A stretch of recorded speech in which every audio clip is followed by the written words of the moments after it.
If Steam Remote Play feels laggy, stuttery, or just plain unplayable, you're in the right place. In this video, I'm going to show you how to fix Steam Remote Play lag using the most effective settings and connection tweaks that can make a huge difference fast. And if this guide helps you out, make sure to hit like and subscribe for more simple tech tutorials just like this. Now, the first thing to understand is that Steam Remote Play lag is usually not caused by Steam alone.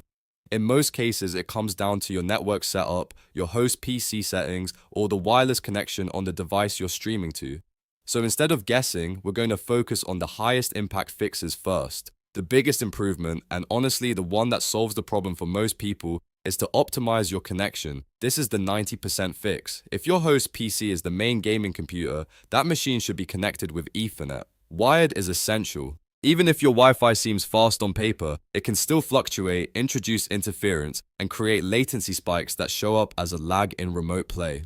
A wired host gives Steam a stable source stream, which is exactly what you want when you're trying to play smoothly. If your client device, like a laptop or a Steam Deck, has to stay wireless, try to use Wi-Fi 6E or Wi-Fi 7 if your hardware supports it. The key thing here is to use the 6 GHz band whenever possible. That band is less crowded than 5 GHz, and that means less interference, fewer interruptions, and lower input delay. In remote play, even tiny network inconsistencies can feel huge, so giving your client the cleanest wireless connection possible matters a lot. If you're using a Steam Deck and you notice a weird stutter every few minutes, there's another setting worth checking. Go into developer mode, open the developer tab, and turn off Wi-Fi power management.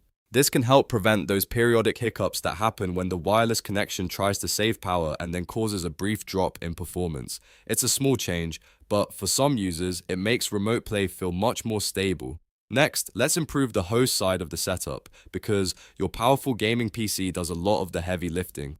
Open Steam, then go to Settings and click Remote Play. From there, open Advanced Host Options. This is where you can make Steam handle streaming more efficiently. First, make sure hardware encoding is enabled. This is very important because it lets your GPU handle the video encoding instead of relying on your CPU. That usually means less overhead, smoother performance, and better overall streaming quality. If this option is off, Steam may struggle more than it needs to, especially in demanding games. After that, turn on Prioritize Network Traffic. This option helps Steam give remote play traffic more importance on your network, which can reduce interference from other activity on the same router. Think of it like telling Steam to move to the front of the line when data is being sent. If other devices in your home are streaming video, downloading updates, or using bandwidth at the same time, this can help maintain a more responsive remote play experience. And here's a newer pro tip for 2026. If both your host PC and your client device support it, Steam may default to AV1 encoding.